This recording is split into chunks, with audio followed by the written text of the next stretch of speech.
Good morning, everyone. I hope you enjoyed that show. We're sitting here with an icon of Swedish fashion who's been around, how many years ago, say? I don't think that he is. I don't think so. Stefan Söderberg has played a role in shaping Swedish fashion across several decades through brands such as Acne, Hope, and Adnym Atelier. His work has helped define a distinctly Scandinavian approach to denim, tailoring, and contemporary fashion. Today we'll talk about that journey, the evolution of Swedish fashion, and the ideas that continue to drive his work.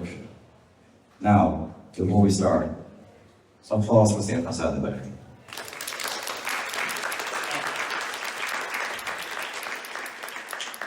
Stefan, how are you doing? I'm fine. We actually had a photo shoot this morning that I came from, so it's quite nice to be here and just chat with you, John. Yeah.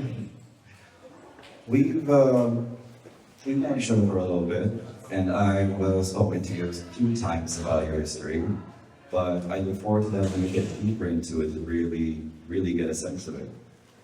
Now, you moved through several very different chapters of Swedish fashion. Looking back at it now, all these years, sorry to bring up all the years again, what do you think has stayed consistent in the way you approach fashion design? I must say that, fabrics.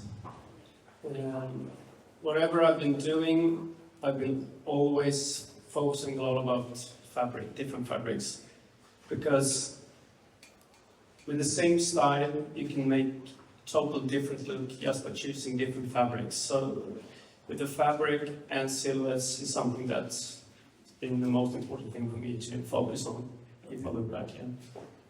And that has been with you from the start.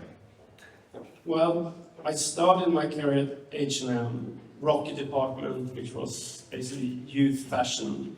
And at that time, I had no idea about quality level, and they were not really asking for that specific thing. It was more about the attitude, the style, etc. But I can go back to when I grew up and I realized that I was interested in clothes, and that was with my grandfather. I was probably around like 9, 10 years, and I walked into his old closet and I found his old smokings, his overcoats, his cardigans, and I just loved to wear them. And obviously they were a little bit too big, but that's something that I always found that I love a little bit. If people ask me, is this size good? I would say, take a big size. So, come from that. Yeah.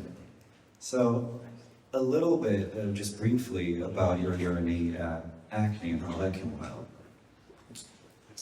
Well, as I said, I've been living in Amsterdam, was setting up Dockers for Levi's, and also really found time. But when the company started to roll, I found that it was a big American company, and I wanted to move back to Sweden.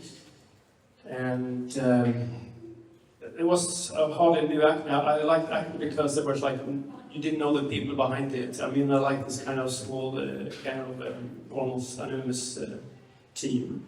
And they contacted me and asked if I could join them. And so I did. Right. And then you also founded Hope. Yeah, at the same time as I started to work with Acne, I had a friend of mine. We